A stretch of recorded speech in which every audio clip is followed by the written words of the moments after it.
Welcome to the Hendrick Hudson Board of Education meeting. Please stand. Pledge To the flag of the United States of America and to the republic for which it stands, one nation, under God, indivisible, with liberty and justice for all.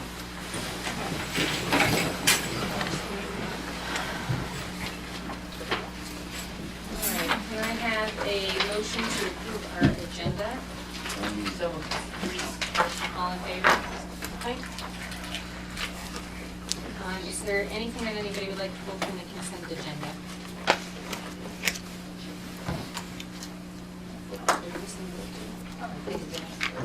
We started, we said can I have a motion to approve the consent agenda? All in favor? Thank you very much.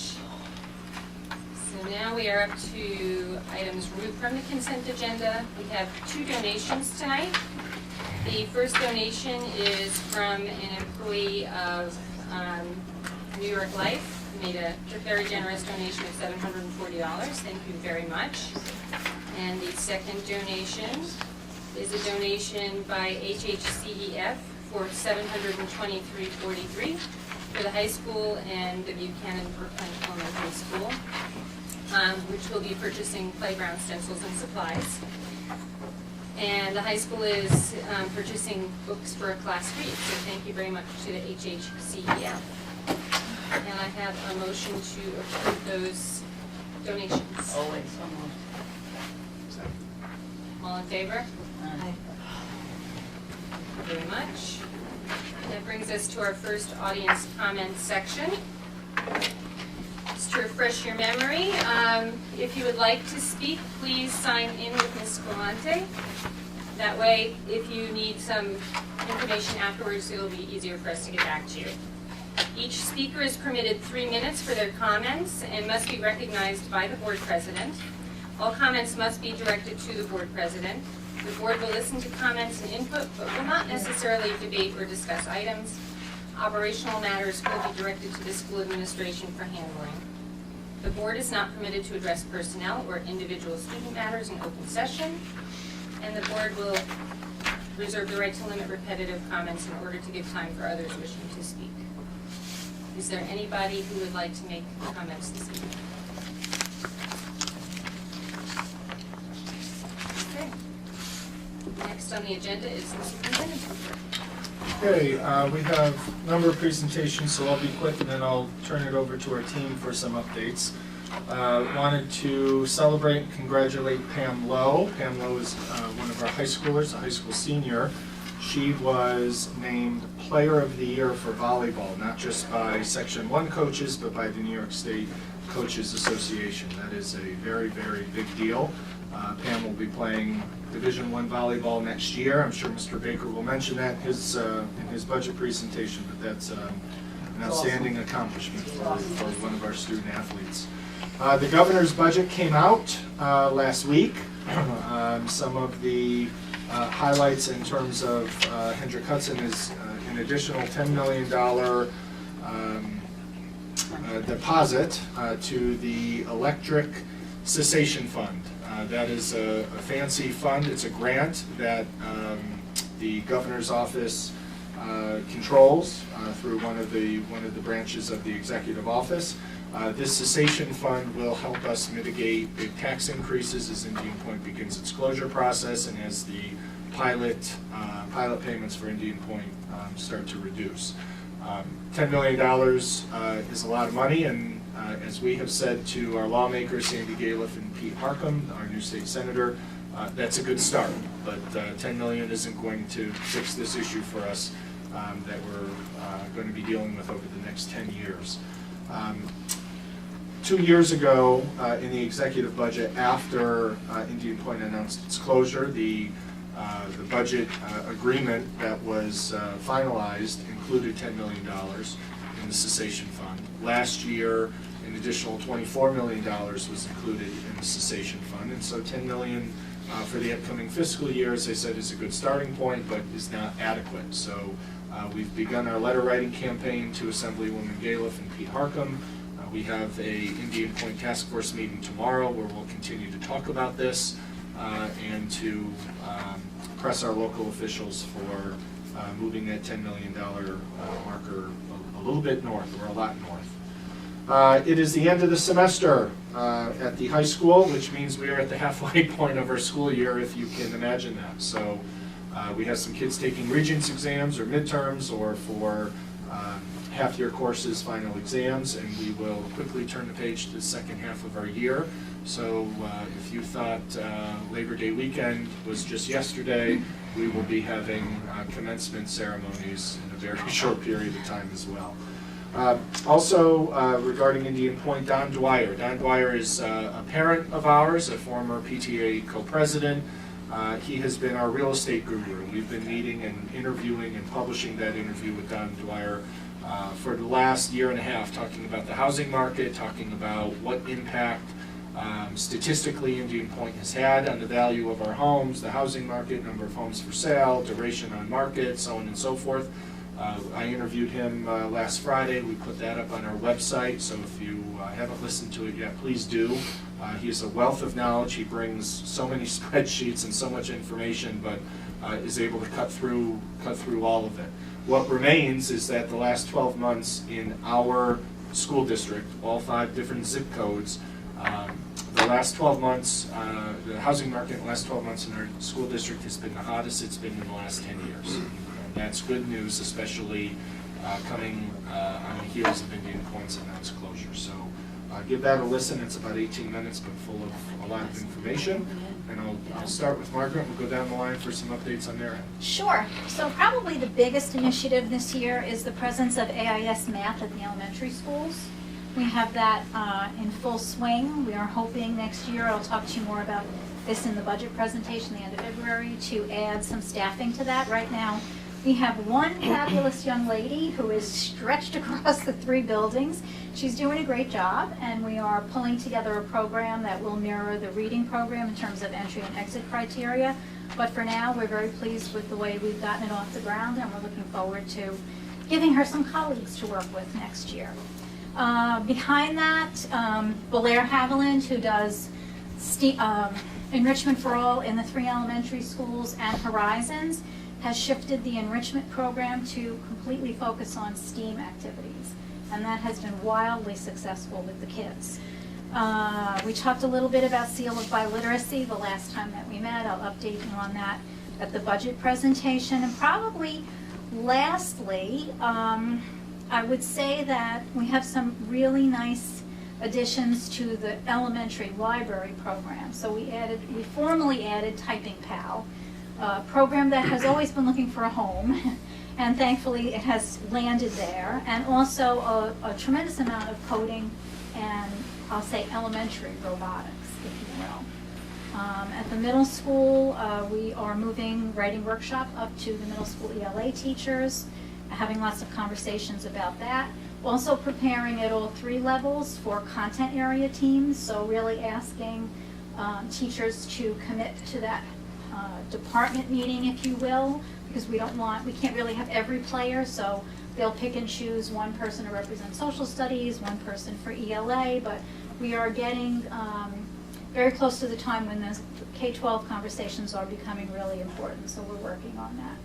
Lastly, before I pass it off to Lisa and I actually together have been working with really all 5. What? Go ahead, you're stealing I'm the not going to thunder. steal that thunder. All 5 schools, but really primarily in this part of the year with elementary, getting the response to intervention program solidly in place, making sure that children are looked at through the same lens regardless of the school they're in. So if you need help at Furnace Woods, you would still need help if you were at BV, vice versa. Getting our forms in order with everybody, and it's really an ongoing process, but I think the schools have really put forth some good teams, and it's really been a pleasure working with everybody, so we're in good shape with that. So we've also done, just piggybacking off that, is we've really looked at what is a way now we can track this information, and we can make sure that it's available to all 5 buildings, but it's also going to be specific. If I move from elementary to elementary, I have this information. So it's going to be very similar to IEP Direct, the way it's housed, what we're looking at, so you can click on it, see what strategies. So we've really worked hard with our principals and our teams to to start coming up with strategies, especially at the elementary. We really worked hard this fall with them. With Margaret in conjunction as well, we took an SEL team for elementary to BOCES 2 weeks ago? About 2 weeks ago. And we had about 8 people on our team, so a representative from every building. We talked about our plan for elementary SEL. What does it look like? Where will we go? How do we involve parents? How do we involve more teachers? So we're developing that plan, and that's a 5-day process. Right. That we'll be attending, and in the end, we'll have an elementary plan to go forward for the next couple of years. Hopefully to do a 3 to 5 year plan. Special ed, we are bringing in with SEPTA, we're bringing in OPWDD to get some front door training for our students that are severely disabled for their next step of care. It's above and beyond Access VR, so that is happening January 30th from 5 to 7 in high school. Which is a big push to get all of our kids certified and verified. And we're starting that as early as kindergarten. So that's really important for us to start that paperwork with families. We'll be doing a K-12 ICT audit this year to look at our ICT programs, what are our strengths, what are our weaknesses, where can we grow, what does it look like. And I think that's an important piece because we did the ABC last year. It only makes sense to go forward with ICT. And the last thing I have is we have a larger than what I saw last year intake process of out-of-district students to come in. So this year we have 2 students in our ICT programs that districts don't have programs, and they're sending them to us, as well as our ABC program. So that's starting the ball rolling. I think over the last 3 weeks, I've gotten like 5 intakes, from, as far as Chappaqua, Rye. So they're coming and they know our programs are good, so how do we now help them? You know, and eventually we may have to reciprocate, but right now we'll take the kids. Laura. Okay. So linking off of some of that, we've been doing some, on the tech side, we've been researching, as Lisa said, some systems that would work with RTI, some of the IEP Direct. And then Margaret and I are also looking into some other systems as well that would help us track some of the professional development that we're using for staff and trying to link it all together. Off of the coding work that Margaret mentioned, we're in the process of beginning a pilot at Frank G. Lindsay with iPads in the library so they can try some of the coding apps such as Tinker, CodeSpark. They use Codable right now, so really trying to pilot and test out some of the different types of applications that could be used and that we can see how they sequence K through 12. Megan Boyle has already been given one iPad. She's been testing it out. And then they'll be getting a class at a 10 that they'll be sharing. And with that, we have a management system for all of our Apple devices. So we've been able to really manage the apps that teachers and students are accessing, how they log in, things like that. So that's been really helpful. Really exciting stuff. We've been looking to see how we can create a redundant network to make sure that in case a tree falls down or if we had a storm like this past weekend, nothing is going to stop the internet from working in the buildings across the district. So we've been working with creating a double fiber optic system. So that will be put in place and effective for next school year. We've been working with the public library. They had a grant from Senator Murphy for $5,000 to create an access point at the high school for the field and the bleachers. So when fans are there, they can access the public library. So as if you go to the library, you get that little login prompt. They can log in that way. So we're working on creating a stronger, there is a signal right now, but working on creating a stronger signal. So our tech staff met with the library staff and we were able to tour, and also with Tommy Baker. So that will be really exciting. So a lot of people will have access to Wi-Fi there, and they won't be coming off the Hen HUD Wi-Fi, they'll be using the public Wi-Fi. And in conjunction with the library, we've been working on trying to come up with some ways. So as you know from one of our early presentations, Google Suite is very big in the district with our teachers and students. So I really think it's important that the parents really understand how to use Google as well. So the library is willing to host the space, and we're going to use some of our trainers, Colleen Ruiz and Heather Wynn, to do a training for parents on Google Suite, so they understand what their kids are coming home with, how they can access Google Classroom and things like that. With the longer goal too, probably reaching out to the E&L population. And then also just in the process of preparing for next year's budget of, Frank G. Lindsay is going to be going one-to-one, as did the other two elementary schools, so working with Donna Teresi and really identifying what needs to get done in those buildings. And on the personnel side, we are looking to digitize our entire onboarding process. So right now, we have hard copies of everybody's personnel files. When someone gets hired, it's all paperwork. So we're working with Power Schools, which has been promoted through Putnam Northern Westchester BOCES, to create a system where everything is going to be electronic. So there's a lot of boxes upstairs, there's a lot of files that are being digitized, so that's part of the process. To clear up a lot of the hard copies that we have of old files, and at the same time, current files will be accessed. So when someone gets hired, going forward this summer, the plan is that instead of being given a packet and having to go to various different people with paperwork, everything will be done online. They'll be able to access all their forms. So Fran Dodaro and Diane Tandy are helping me kind of on the onboarding of that project, so that's pretty exciting. A lot going on at our mid-year points. Thank you, guys. Thank you. That's all right. Oh, okay, that's it, all right. Next are the committee reports. We did have policy committee, and we'll be discussing those policies tonight. Anybody else have policy? Anybody else have a committee that they want to report? I have some things. No. I do. I went to the safety committee meeting.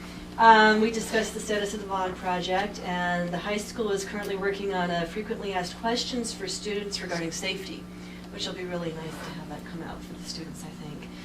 We continue to receive training from Alteris and Putnam Northern Westchester BOCES on how to make our school district safer. There's some safety software the district is in the process of looking at that would help allow for anonymous reporting and to enhance what we are already doing in the district, which I think is really cool too. Polling places. There's been some talk recently at the state level about possibly having either a holiday on election day or having it so that school districts no longer have to host elections for safety reasons. And so that's in the works. We don't know what's going to happen with that yet, but there seems to be some momentum on it. Let's It see. still is. Another thing they're looking at too is consolidating the primary schedule, because that would help a lot if we didn't have all these different dates with primaries. There's been some issues being discussed about parents blocking traffic and not following instructions district-wide, specifically high school area with pick up and drop off. That's a safety concern as well. And then we also discussed about how when we're doing walkouts and things, parents cannot come to pick up their children during that time period. It's a safety reason for that. Also went to the Lower Hudson Education Coalition Westchester Putnam School Board Association meeting on the 10th as well. The big thing from that is they reported in on the school start survey that they did, remember the one that came out? It was really well, very high response rate. Turns out we have 4 high schools in our area that have the optimal start time of 8:30 in the morning, which is what the Pediatric Association has determined is the best time for schools to start at, but there's only 4 of us.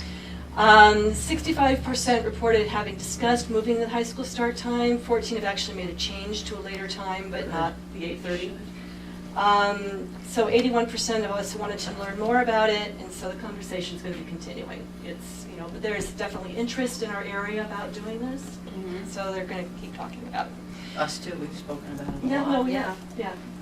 It's logistically difficult. It is, and that's, the same concerns that all the other districts are having with, busing and athletics and, It's one of those things that everybody has to do at once almost. Yeah. Got to tear up again. Yeah. So, the person with Ulstruff and Associates, which is a government relations firm, came and spoke with the group that night as well, talking about legislative outlook for 2019. And there's been a big change in the New York State Legislature, as we've been discussing. There's some people on board now that are kind of, they know the Hudson Valley. They know our area, they're from that area, and they're in key positions as well. We have somebody who's the chair of the education department, education committee. And we have Andrew Stewart Cousins, who's from this area as well. There's some possibilities for some really neat things to happen. Key issues that we're going to be addressing this year is the annual professional performance review things, foundation aid again, the polling places, the TRS reserve fund, school safety funding. The other thing that people need to know is that we voted to raise our dues that we pay as districts to the Westchester Public School Board Association by 1.5%. So it'll be a total of $53.10 that will be increased by. So we felt that that was really needed. Put in the budget. There hasn't been an increase in that budget for many years, so. The last one I went to is the Furnace Woods PTA meeting. They're in the process of doing their One Story, One School program, which is really cool, where the whole entire school is reading a story together, and parents are encouraged to read it with the kids as well and discuss it. They have a little hamster that's making little appearances at various places and around the building, and the kids get to try to see where they're going to find the hamster that day. Very cool. Cultural enrichment programs were discussed, as well as after-school program, which is going really well. Book fair is going to be in March, and there's lots of open positions for next year for the PTA. So they're recruiting volunteers.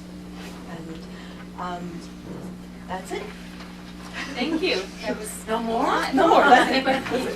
Anybody else have a committee that they would like to report on? Okay.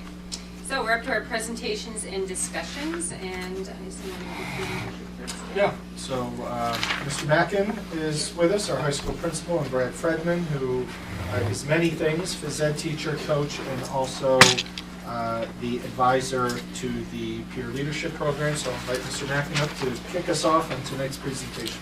Sure. Good evening, everyone. It's my great honor to be back to highlight yet another program at the high school, one that I'm really proud of. Not that I'm not really proud of all the programs, but this is one that we've done a lot of work around.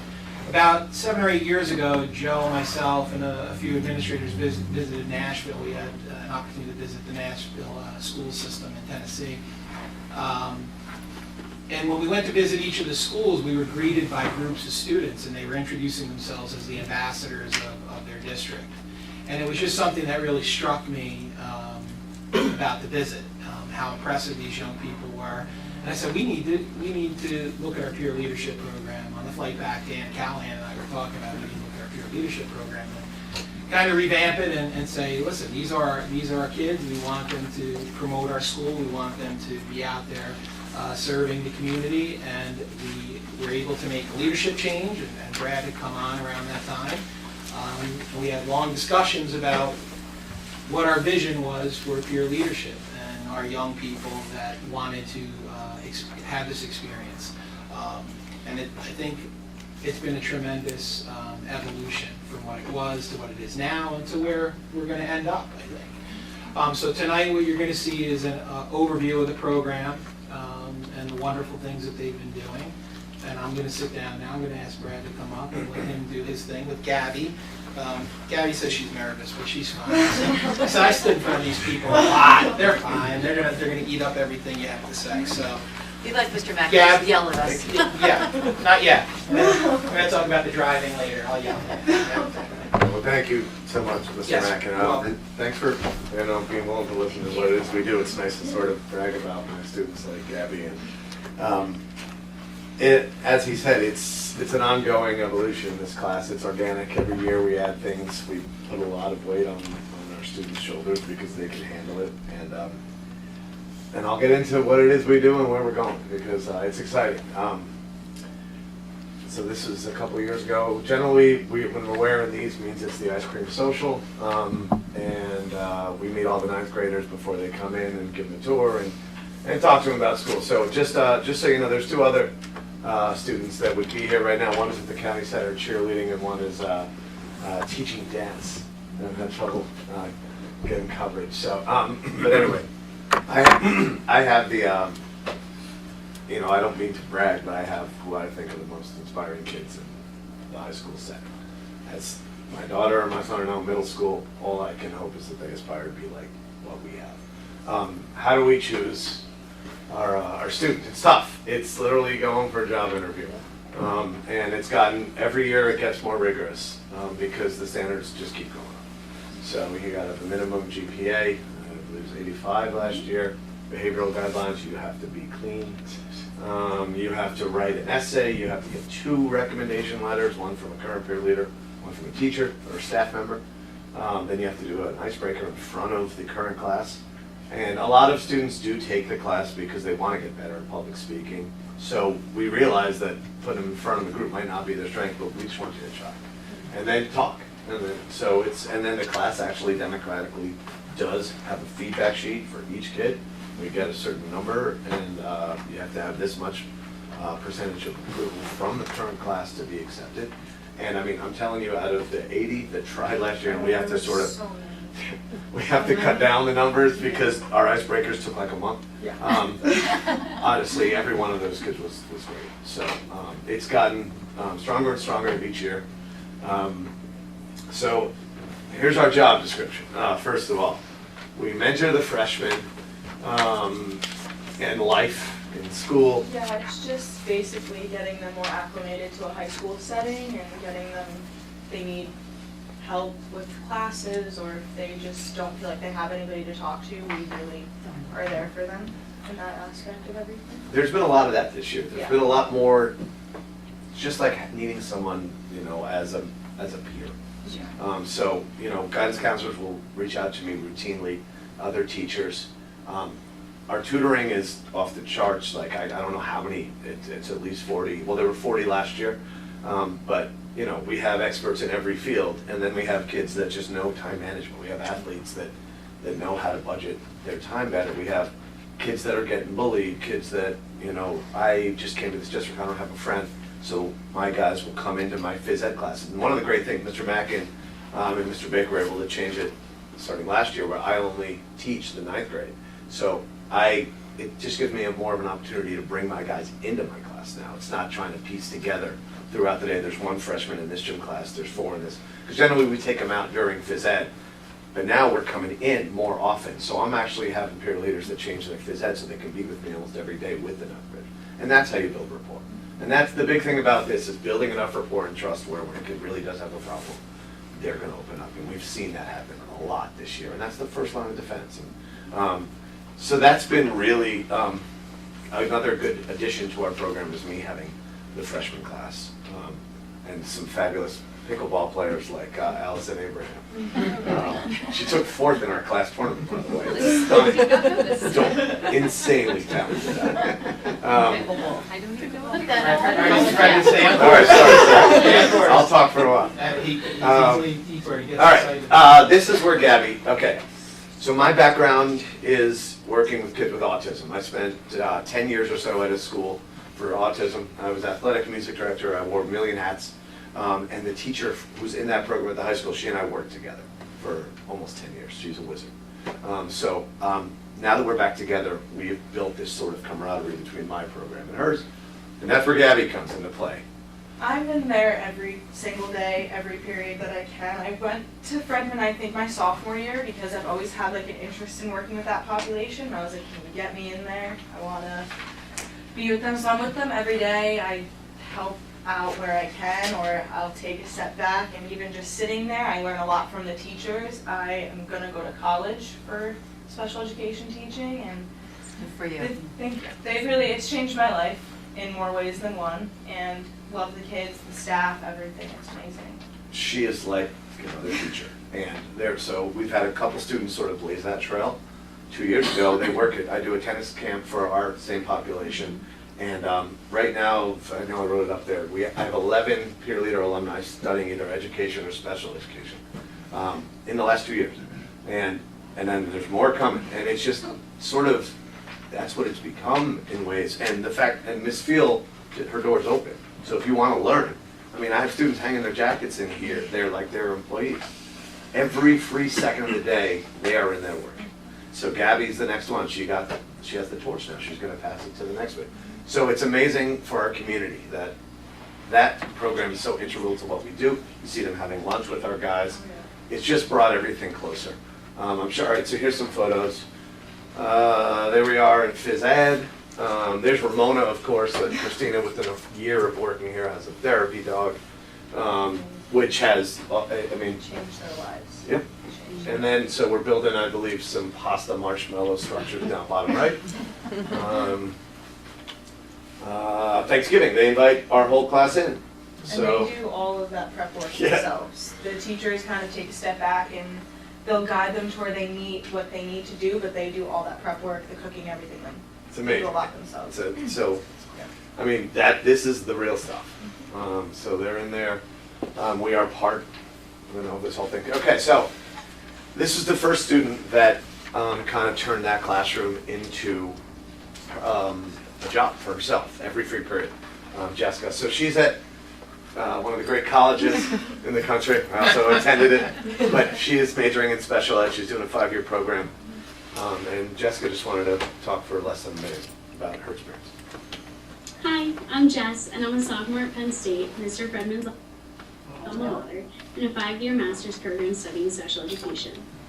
I wouldn't be where I am today without him in peer leadership. It's through the program that I learned that I love nothing more than working with students with special needs. Overall, I'd say peer leadership shaped my entire high school experience and helped prepare me for college. From working with the freshmen, to tutoring, to collaborating with peers, the program is one of the most beneficial things I've been a part of and still love to be able to come home and visit.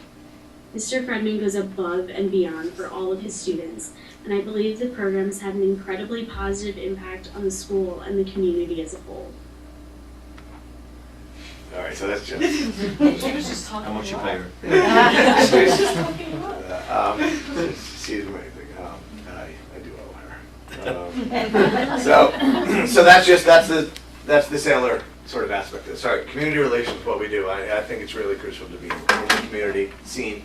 So you'll see us at Frank G. At least in the nice weather, we're there every week. And then, so we go down, we'll do activities at recess with those guys. We do the breakfast with Frosty, which I'm sure there'll be some pictures. Breakfast with Frosty, again, that Mr. Hochreiter started just a few years ago, and I had a ton of volunteers there, just working with kids doing arts and crafts. There we are at the Valentine's Frank G. Lindsay extravaganza every year, top left. There we are with working with some kids. There's Frosty, there are my kids. And so anything that's needed of us, we'll volunteer for that this year. Look how many of our class members showed up. There's Gabby. Like, when I say I need volunteers on a Saturday, look at that. So, they get it. Parent orientation, we'll give tours. The family fun day we do every year. Just help run booths, whatever they need. We do give alumni tours throughout the year. You saw the Valentine's Day, and then last year we had 2 speakers at the Rotary Club talking about their community service. That was a great experience too. That was the class of '66 on the left with some of our tour guides. On the right, that was this year's Family Fun Day. Great turnout again. We do a blood drive every year, March 27th, put it down. We were handed the blood drive, it was, and we have exponentially increased the amount of blood donated. It's so important. So we do that. And Mr. Mackin actually asked if we would be willing to do a gathering, I would say last year, to commemorate the tragedy, and it was beautiful and it was powerful. Students, because Voluntary. came just because they wanted to, was awesome, and to see everybody just come together and really just remember all those people that lost their lives was awesome to see everybody come together. It was very strong. There were therapy dogs. Oh, yeah. So that was again given to us. So we appreciate the confidence, and I think it was a beautiful commemoration. Blood drive. Again, I think we donated over 100 units last year. When we first got it, we were trying to beat 13, so we've done well. Philanthropy. The Masters Disc Golf Tournament was named for Matthew Marico, who just graduated, who was a student we have at Duchesne. Got to know him really well. Saw him every day, 9th period for 4 years. And he's one of our family, and that's not going to end now. The first year, we adopted a companion dog and raised enough money to provide training, food for the dog, and Matt always wanted to take care of something. He's never had something that he was taking care of. So we surprised him, and actually My her sister who went on to win a philanthropy award Yeah. at this Matt's Promise Foundation that we donate money to. Went to Cipriani, we all went Yeah. one night for this almost black tie affair. Marissa was honored for the work she did. When Fredman came to her with the idea, She she just- doesn't let things go. She just took it by the horns and Yeah. talked to everybody that she could think of to get Matt a dog, because she knew that this was something that would make his life, and make him so happy, and he really is, every time you see him with the dog. It's awesome. And like, your mom found the dog, like on News Yeah. 12, or, and so Yeah. this shelter in Middletown loved the story, so they were willing to donate. They came, they had Matt and his mom and a couple people from your camp go and just look at dogs and try to find the right temperament, and you see the dog every morning when you drive by Matt's house. It's unbelievable. Foxy, she's amazing. I'm sure I have pictures. So that's the disc golf tournament. We have over 115 or 20 disc golfers. It's a great event. We have live music from my club, I mean, look at that. And so there's Foxy. And all right, so the next year we raised enough because of Marissa to buy. See them on the lower right? That's a stander. So it's like a hydraulic wheelchair, and what it does is expands everything in Matt's body, allows him to stand up, breathe easier, get his blood flowing, and it's like improved his quality of life again exponentially. It's amazing. So we have that for Matt now, which was raised through the hard work of all these guys. That's what disc golf is if you've never seen it. It's frisbees with golf. I call those receptacles. But that's a really fun day. It's early June. Please come if you haven't before. But our student support is great. That's a good point. We may need a Board of Ed team. We haven't had one of those yet. staff, we have Yeah, Board of yeah, we Ed. have lots of staff. Mr. Mackin plays, Mr. Hawkrider plays. So, and if you can bring an instrument, you want to jam with our band, I have a good band right now that is getting there. So come play. Like, we have an 18-hole course with all of our grounds. We got room. And it's challenging. But wonderful day. So, and then we kind of try to expose you to life. The Next Gen Summit, an alumni of ours, Dylan Gambardella, runs. He's going to talk about that in a second. PrideWorks is a giant workshop at Pace for the LGBTQ community. So we take workshops, we learn, because we are the ones that are going to have to talk to our ninth graders, and we do. There's a lot of, like this, especially this ninth grade class, there's a lot of learning that we need to do, and we need to be there to support and provide resources. So we go to PrideWorks in March 20th, we'll go again. We have the biggest high school contingent that goes, and we learn, and it's a great day. We frequently have faculty members, administrators, security. We actually had Officer Eddie Ramirez in today. Officer Eddie. Very nice. Officer Ramirez came today just to talk to us and just say, how do you think it's going here? Just to talk about what it's been like having an SRO. He was there today. Community leaders. I took a group to the Governor Cuomo State of the State a couple of years ago. The Matt's Promise fundraiser at Cipriani was insane. We brought Matt, his family, Jess, who you heard from Penn State. Gabby was there with Marissa. They work as my counselors at the tennis camp for the district. We go on a nice hike where we do a lot of bonding stuff at Teton. All right, so almost done. Bottom right was the Cuomo State of the State. In the middle, there's Officer Ramirez. Bottom left is the PrideWorks at Pace. Top left was the Cipriani picture on the red carpet.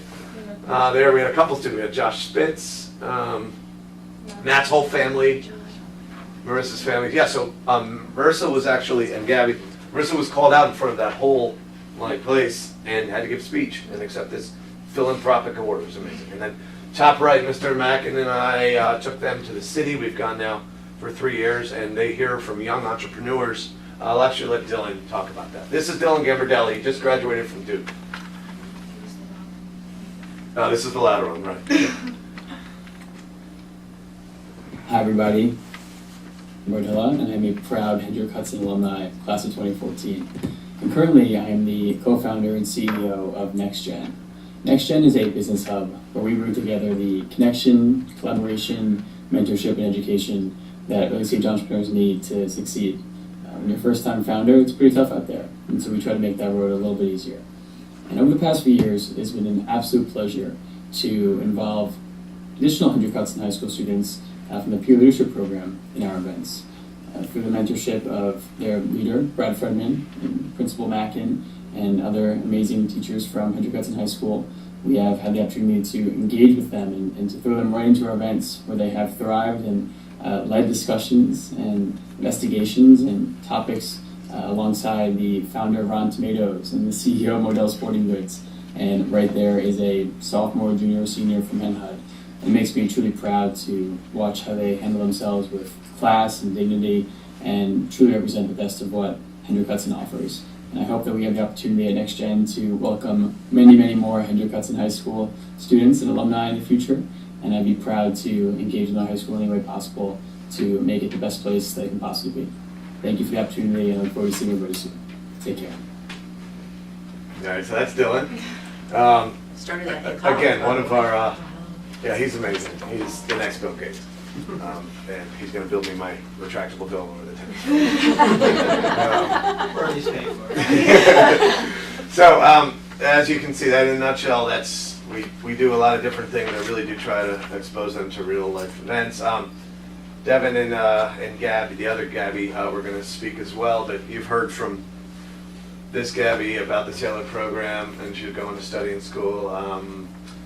You know, it's really become something I look forward to every day. We try to challenge them and give them a voice. And Mr. Mackin's been really integral about providing a voice for our students, and they take it seriously.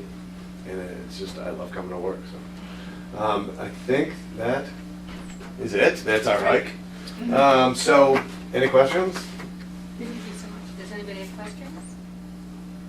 I just have one comment. Yeah. Well, two comments actually. Please. The first one, you mentioned that you needed to kind of tighten criteria. I hope that the GPA criteria doesn't keep going up and up, because I'm sure that there are a lot of kids that might not shine in the classroom that really would shine in something like this. Individual ones will also be taken into account if I have people talking to me. I mean, we'll, you know, case by case, we're always open to He's very discussion. open to suggestions. Second of all, thank you so much. This is an excellent program. No, thanks, yeah. I'm very proud of the kids that are involved, and Yeah, me thank too. you to the staff and administration.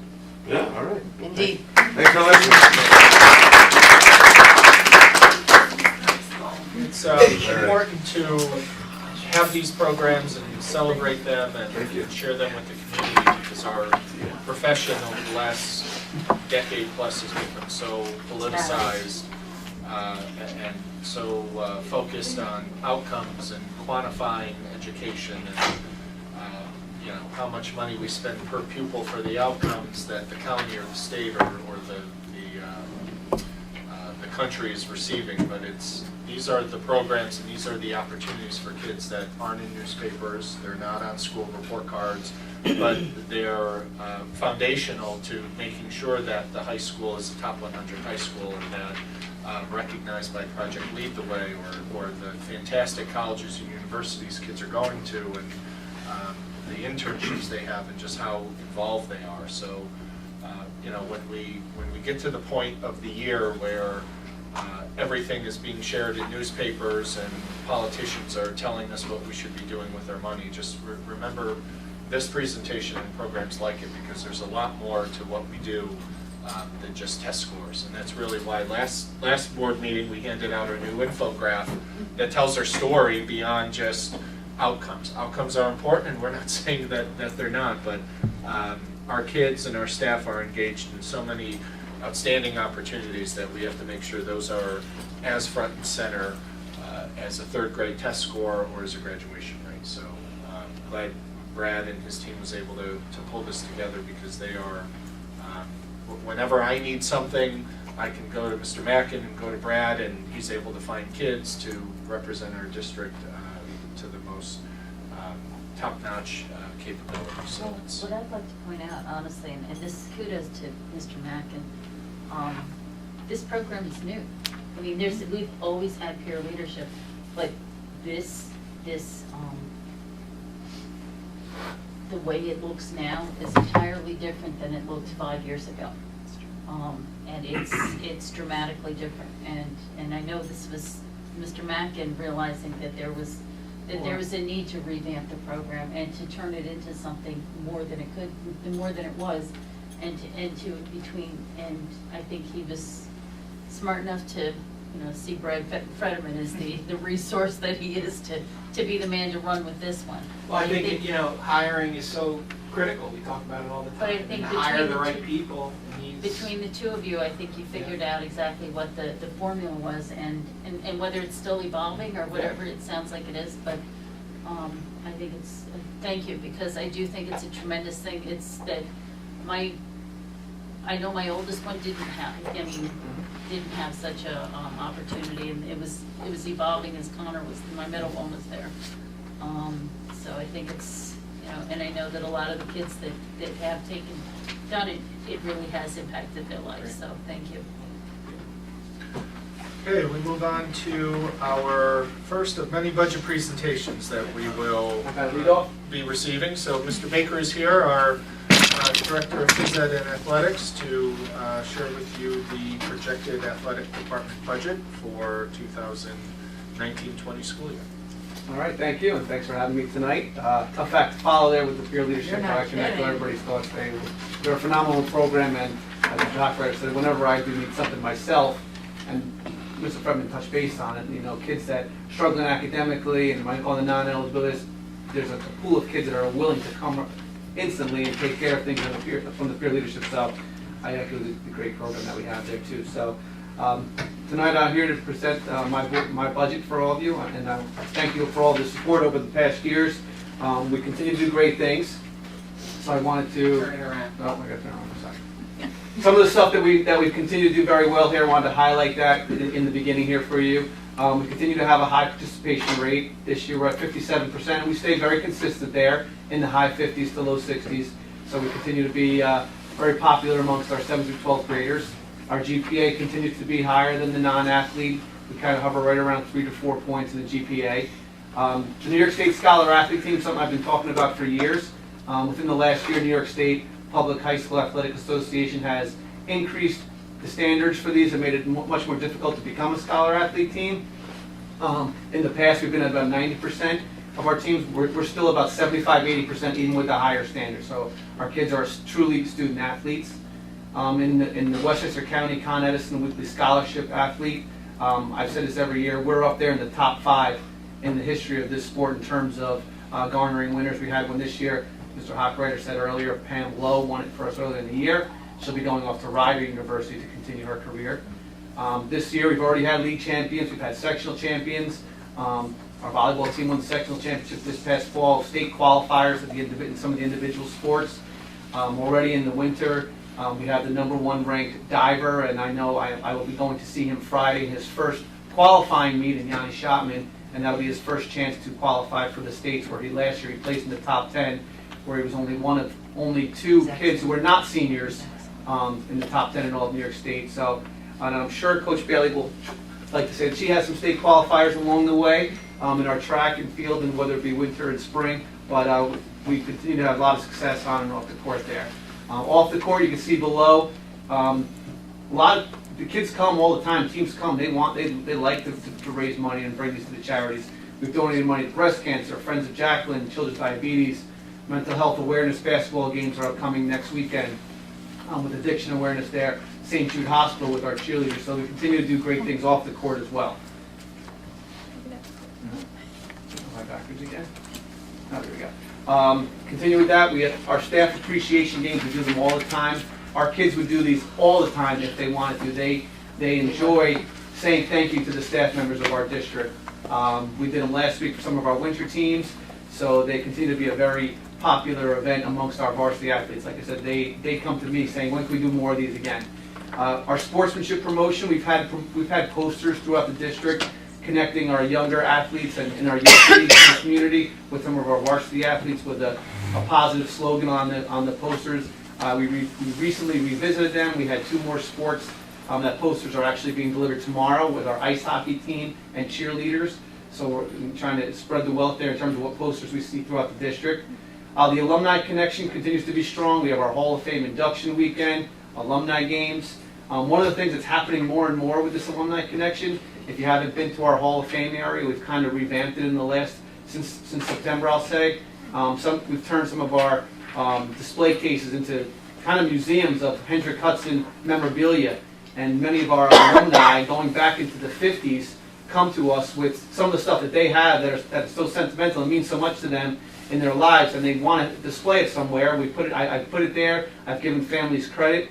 We had a very interesting one come to me over the winter from Mr. George Boyle, class of '57. He's at all of our games throughout the years. He's a historian for not only the area but for the district. And he came to me with something from Harry Tompkins, who went to high school here in the 1940 and 41, who left school at that time in 1940 to become one of the greatest professional rodeo members of all time. He was inducted into the Professional Rodeo Hall of Fame. He was an 8-time world champion, and he's called the professional. He's the rodeo of any photography that you've seen. He's kind of the dean of rodeo photography. So we now have a story about Harry Tompkins now in our Hall of Fame with him as well.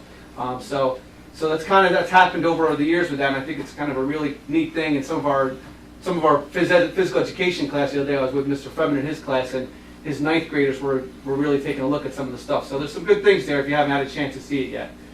We began planning the new complex for the athletic department after our bond passed recently, so that's been an exciting time.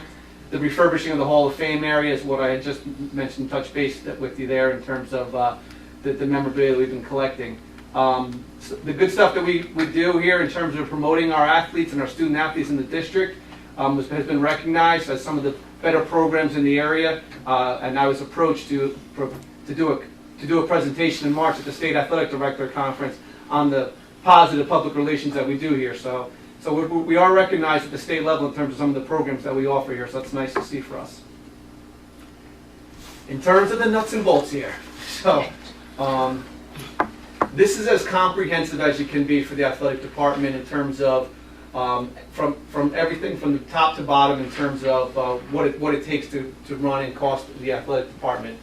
Starting with the coaching salaries, you can see the left line of current year and next year's projection of 1920. We're able to hold the line there. The coaching salaries are a contractual scale where there are steps and percentages that are contractually agreed upon there depending on what level they're at, and steps along the way. So if a veteran coach or a coach who's been coaching for a few years decides not to come back or return for whatever reason and a new coach steps on, there's some money saved there along the way. It's similar to teacher retirements in that regard. So through the attrition there, we're able to stay right there with what we're at. Staff salaries are the salaries in the athletic office there. So the increase there is, again, it's the contractual piece there. Secretary staff OT, that really pertains to our athletic trainer, Meg Greiner. A lot of times in the summer, prior to fall sports getting there, I need to bring her in earlier than what she typically would start. So she'll come in certain days in the summer to prepare for fall sports when we start in mid-August. So that's that right there. The small increase there is in case something else is needed this year, with the unknown of what's going to happen and where we'll be in the fall based on our construction piece and things like that. So I just tried to plan accordingly for that. The next one's the big one, so I'll be clear on it. The equipment line, for many years, up until this year, we were at zero. We were at zero. Until this year, we're at 10,000 for our equipment line. My first year as athletic director was now 17 years ago. We put all new equipment in the weight room, in the weight room with our weights and machines for lifting weights, and our cardio room, which at that time was all together. So a lot of our cardio machines, whether they're the ellipticals, the bicycles, the treadmills, those were all purchased 17 years ago. They are breaking down, and kids are in there every day. It's a popular area. We have a strength and conditioning coach who comes in daily, and the kids are working with him all the time. And almost half of our equipment now is broken. So this increase right here up to this now is not something that we would have every year. It's once every 15 to 20 years, and this is the year where we really need to take a look at that equipment and have it replaced because it needs to be. I'll touch base on all the increases again later. Our supplies, we're going to hold the line right there. Our contractual, we're going to hold the line. Our BOCES line has gone up this year. The biggest reason for that, and again it'll be on when I touch base on all the increases, is that we enter into an agreement with BOCES, who all of the schools in Section 1 into this agreement with BOCES to run the interscholastic athletic offices and departments and school districts. And they have recently entered into a new contract with all the officials and referees there was no contract there for the last 3 or 4 years. And recently, the officials' contract was approved, and it's in place this year, and it's almost $10 increase per game for officials. So when you add up all the games we have over the period of time for 3 seasons and all the teams, we have to take that into account with our increase right there. Our chaperones, we're going to hold the line there. And our transportation, last year when I made this presentation, we had reduced it down from about 113,000 to 100,000 this year. When talking with Liz Gillio, we're going to keep it at 100,000. The $2,000 increase is just a contractual piece for our transportation, our drivers that we have here. And in overtime, we will hold the line there again. I work with Anthony Merlini, an example of how we hold the line there and do our best that we can. Just this past weekend, Martin Luther King Day is a holiday. Everybody does want to practice. We had games the day we came back on Tuesday after a long weekend. We'll just keep it as a small window. I'll just have a window of 8 to 11. Every team's got to get your practice in during that time, or 8 to 12, and we'll have a small window that we won't be open for a full day. And depending on what the athletic schedule is, maybe we wouldn't even have that case. Many times, Coach Bailey's going out on early weekends, and she'll work with me very, very closely. If we don't have to open the building up for a 7 a.m. departure for a track meet, and we can get stuff done the night before, we'll do what we can. So we get as creative as we can with that, and with that, we'll be able to hold the line there with that. So the largest increase comes from that equipment line. So you can see in just the tabulations with that, the 6%, but like without that right there, we would be holding line with the exception of just some contractual pieces. Touching base on the increases, I wanted to make sure I came back to them for you. I said them quickly. The staff salaries, the staff salaries is a contractual piece. That's the people in the athletic office, myself, Nicole Loretti, Meg Reiner. So anything that was a contractual obligation. The equipment increase, as I said to you, this is not something we're going to be coming to every year. Hopefully in this will last another 16 years and do our best with that. I've explored the options with the companies that we have, the vendors that we have there, whether it would be something, should we lease the equipment, should we purchase the equipment? We've waited out there. I visited some of the other facilities in other districts and what they've been successful with. So this would probably be a purchased item that we would have and do our best to upkeep them with whatever vendors we have there in terms of them coming in and assisting us with that matter. The BOCES increase, as I said, that's the largest thing there is the officials contract. It's like I said, the increase is almost $10 per game for varsity officials and $8 or $9 for JV and modified. So when you add that up over the course of time, we have hundreds and hundreds of games that we take care of there. And the transportation increase was the contractual obligation that Ms. Gillio has to do with her drivers. We're still responsible. I like to think that we're fiscally responsible here and holding the line as best we can. As I said, the coaching salaries with the attrition and some coaches and some coaching movements along the way, we can hold that. Doesn't mean that we can't save money, potentially even more so, depending on changes. Our supplies and contractual, I will maintain that as I have the last few years. We're making that work as best we can, and I'll do that continuously. We decreased last year the chaperones, and we're going to continue that this year with some flexibility we had with our security in terms of them working extra time with us, so that they're helpful in that matter. And I said to you earlier, the building overtime is something that I've worked with Anthony on, Merlini, and as creative as we can be to continue to hold that line. So we still provide a very vast of different various programs here. We have 31 different varsity programs with some increases along the way. We've had some, and they'll be coming across your way here again, some of the merger programs. I've been creative with some of our local districts, Croton, Somers, Peekskill, and we have a gymnastics team. We have one girl in gymnastics. I'll probably go up to 2 next year. So we're able to save some money there and get creative in terms of that, but still offer different programs along the way. So we offer a lot here at Hendrick Hudson for what we're asking here for, and I'm very proud of our student athletes and what they do on a daily basis for us here. So, in the words of I say this every year, I'll give us to Coach Pritz, our former baseball coach. It's a great day to be a Sailor. So, thank you. So this is our. I've actually got a couple of questions. So on coaching salaries, so you're saying there's potential attrition, because I see the coaching salaries, if you flip back to the budget line slide. Yeah. Right, so it's exactly the same number, Yeah. but you're saying that there's gonna be some attrition? Well, in other words, like instead of it going up because of coaching movements along the way, like in most Right. particulars where we had a veteran coach who retired, and we won't have to, I didn't have to increase his, the hiring a brand new, it's like hiring a first-year teacher. So It's like it's I hiring a wonder why first-year it's teacher. exactly the same. When number. I talked to Enrique Catalan, Mr. Catalan about that, I think we can handle that with what is that exactly the same and not have to move it up at all. And it just, Might so. be low. It might be higher, it might be low. It's gonna move, it probably Oh, move a yeah, little bit. so We'll be able to handle let me that. just jump in here. So what we'll be experiencing over the next handful of meetings is the department budgets, and we'll be taking their rollover budget or their expected budget and rectifying that with state aid, with other revenue sources that we know we anticipate, and then we oftentimes go back to the department leaders, we come back to the board and say, look, we'd like to have $50,000 of equipment, but we can't within the tax cap.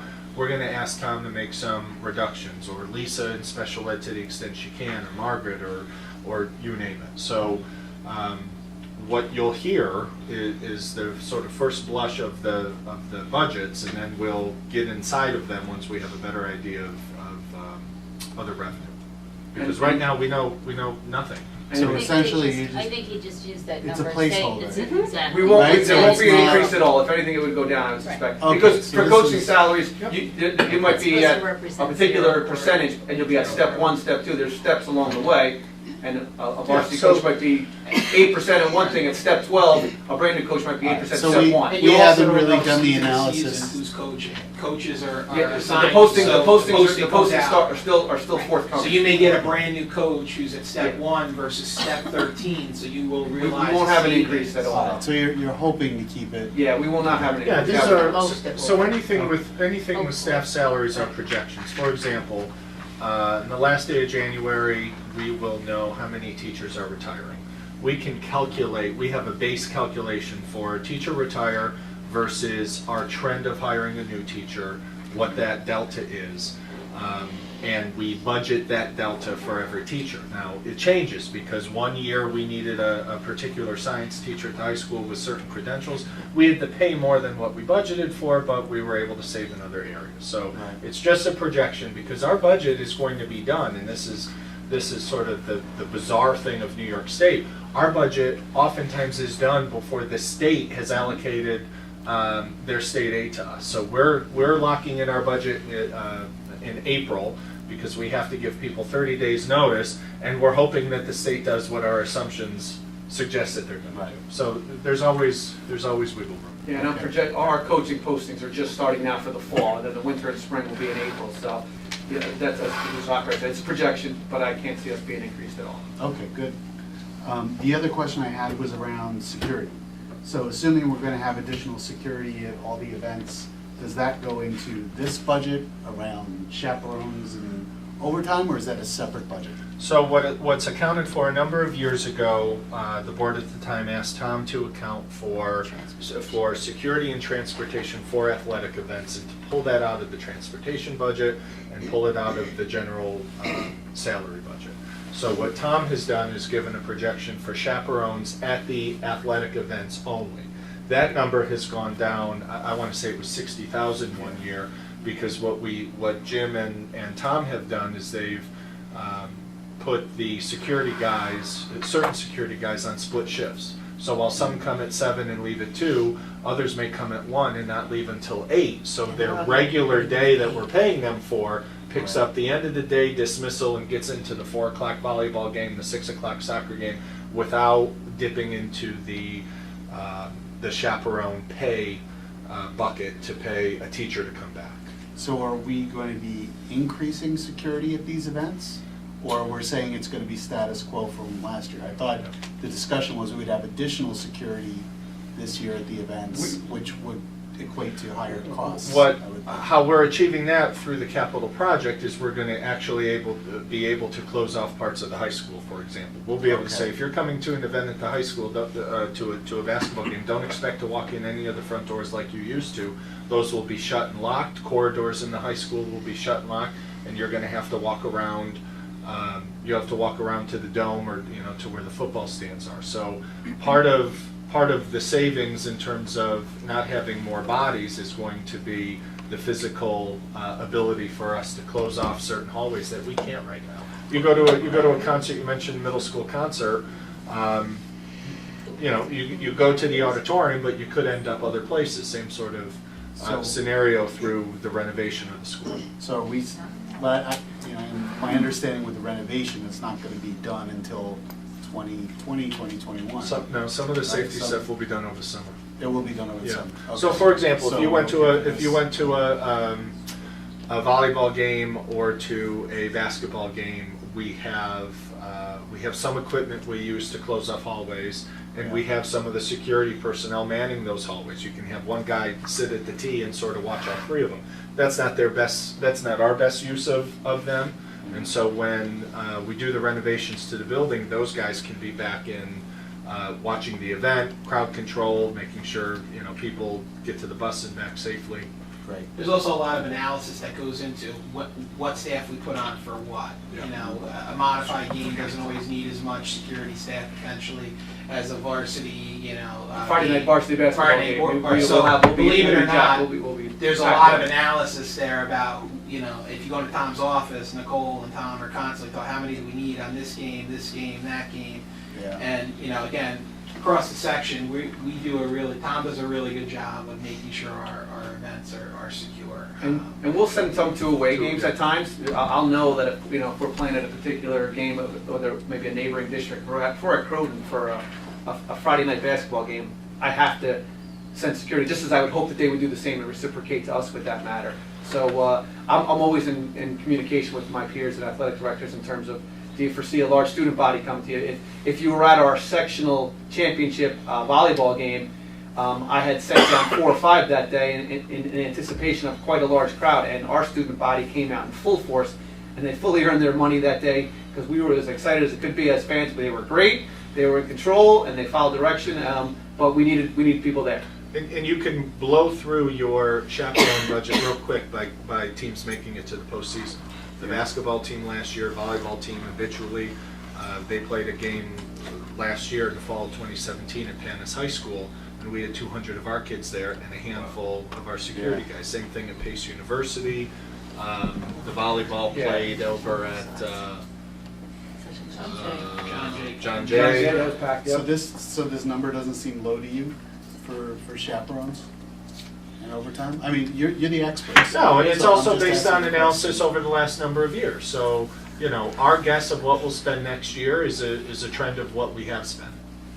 Well, and also what we expect to have from security. 'Cause Yes. I would think Sure. that there Yes. would be, Because because there's- we're talking about increasing security, right? But we're saying we're gonna keep the costs the same, that's because the assumption is And we'll that be the able new to security utilize that measures during will their be in day. place, and we won't need as many people to deal with those issues, right? So that's, And you'll be using the security guys by reshifting. They may not, that money may not necessarily be allocated as a, it may be like an instructional as opposed to an athletic expense, just based on, so. better. Okay, thank you. Thanks. Thank you very much for all your support. Thank you. Thank you. Thank you. Anybody else have any questions?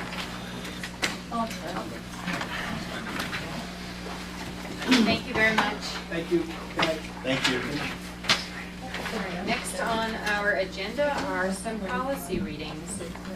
Lori or Corey would like to, you can read. I don't have it in front of me. I have copies.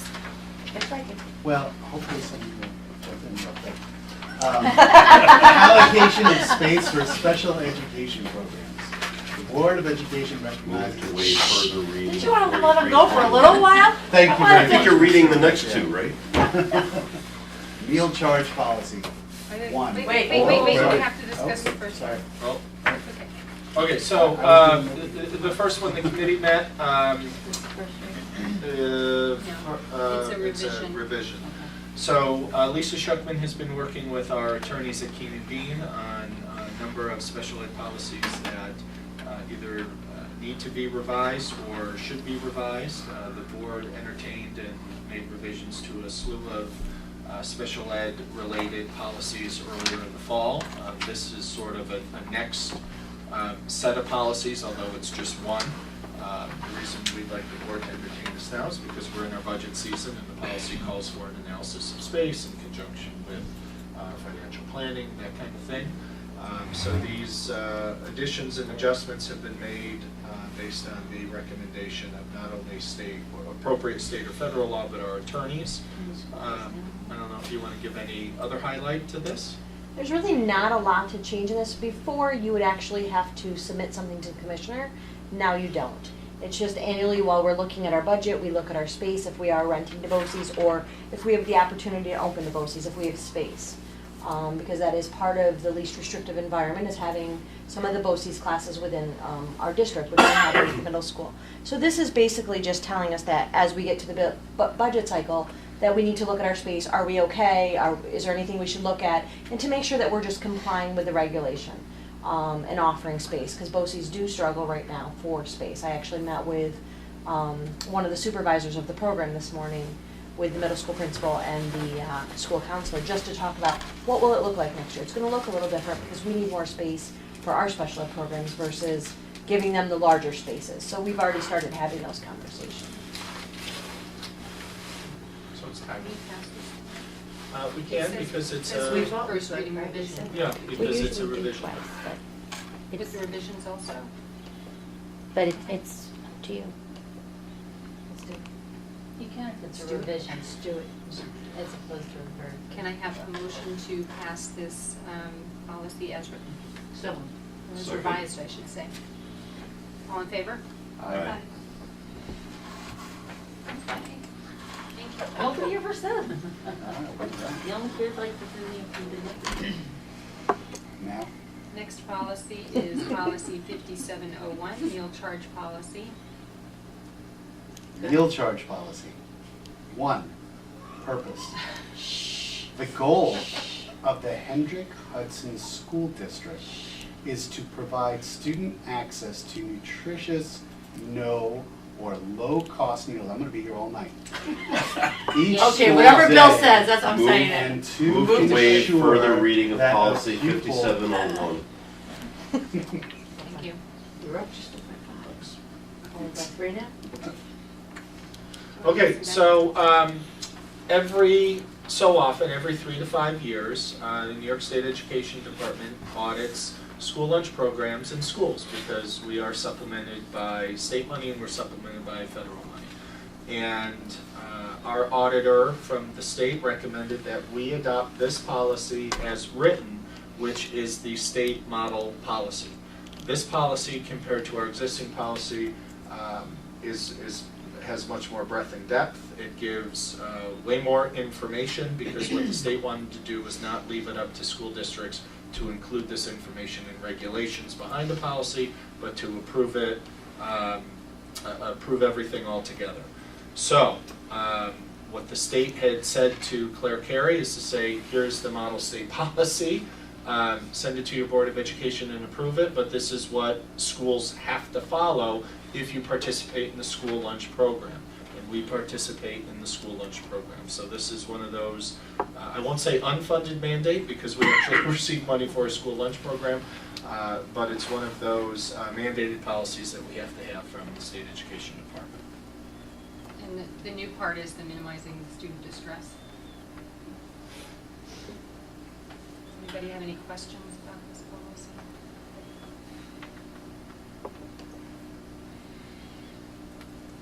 So this is, because this is a first reading and complete revision, our position was to do a 2-read, but we don't have to, but we can, just because this is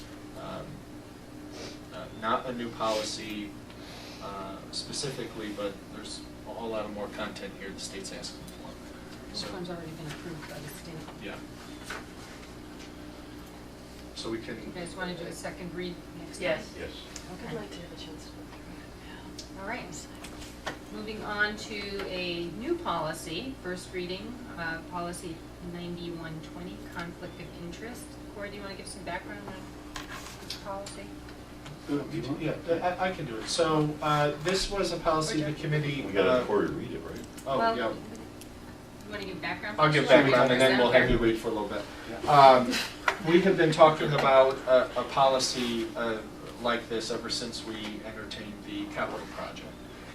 As the board may remember, as we were developing our capital project about 12 months ago, whether it was board meetings or other venues, PTA meetings, we heard from people saying, you know, why is it that it costs so much, or why do you have to go through all this red tape? You know, I'm a contractor, I can help you out, or I know a buddy of mine who's an electrician, he can do it for half the price, so on and so forth.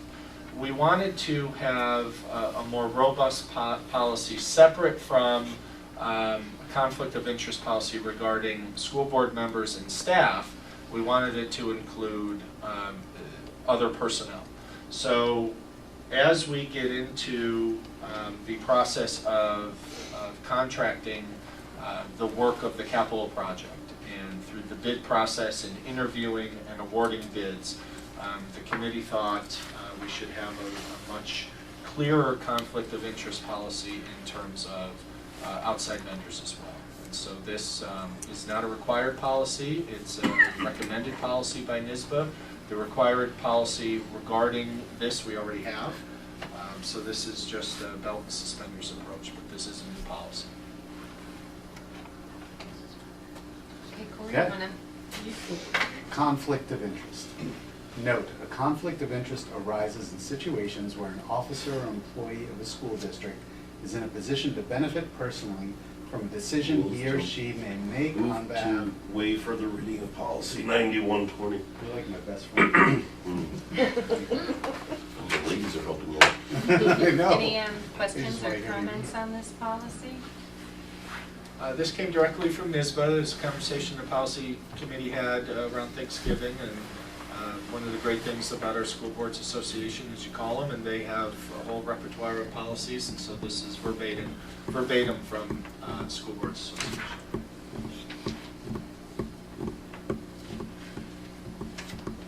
All right, this is a first read, so we'll be revisiting this policy again before it's finalized. This brings us to our next audience comments section. This is an audience comment section on for the public on agenda items.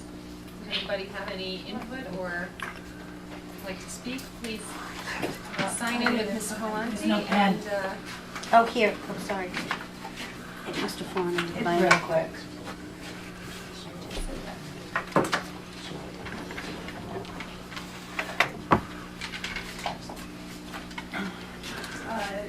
This just goes back to what Mr. Baker was saying with the budget and maybe 500,000. For, I know, 50,000 for new equipment. Would you consider just bringing all of the booster clubs together? We would help. Or is it possible to have the athletes sell candy or anything of that nature? Because I know if you sent a letter home, I would be more than happy to help my kids. So I know any parent that knew we needed to raise some money for new equipment. We don't sell candy and stuff anymore. I know the girls sell a ton of candy to go to sectionals or whatever they do for cheer. I don't know what it's called. Would we consider doing something? And it's so, what did you say, 61 varsity teams? We all just maybe sold some candy I'll be or honest with something? you, can I just, thank you, that's an excellent suggestion. Bring it up. And, Yep. You're in the boosters, right? Yeah. Well, that's what I'm saying, that I know we would be happy to, so if Yeah, you so I'll talk somehow to- just get them all together. I'll talk to Mr. Baker.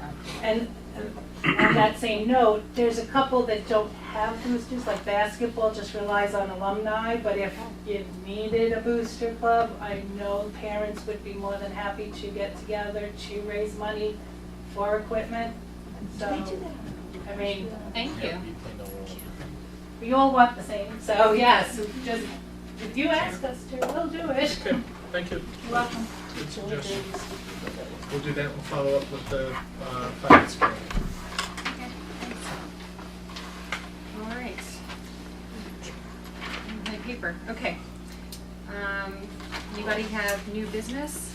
Or comments? I just wanted to make sure that we all knew about the January 30th, the screenagers. I did not. Yeah, Blue Mountain Middle School is going to be having a Screenagers viewing of this movie. It's been really well received in areas where they've shown it.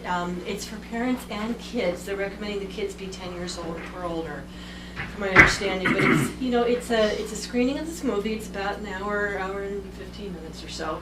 And it'll be in the auditorium on January 10th, and the doors open at 6:30. January 30th. January 30th. I'm sorry, I don't know what I said. January 30th at 6:30.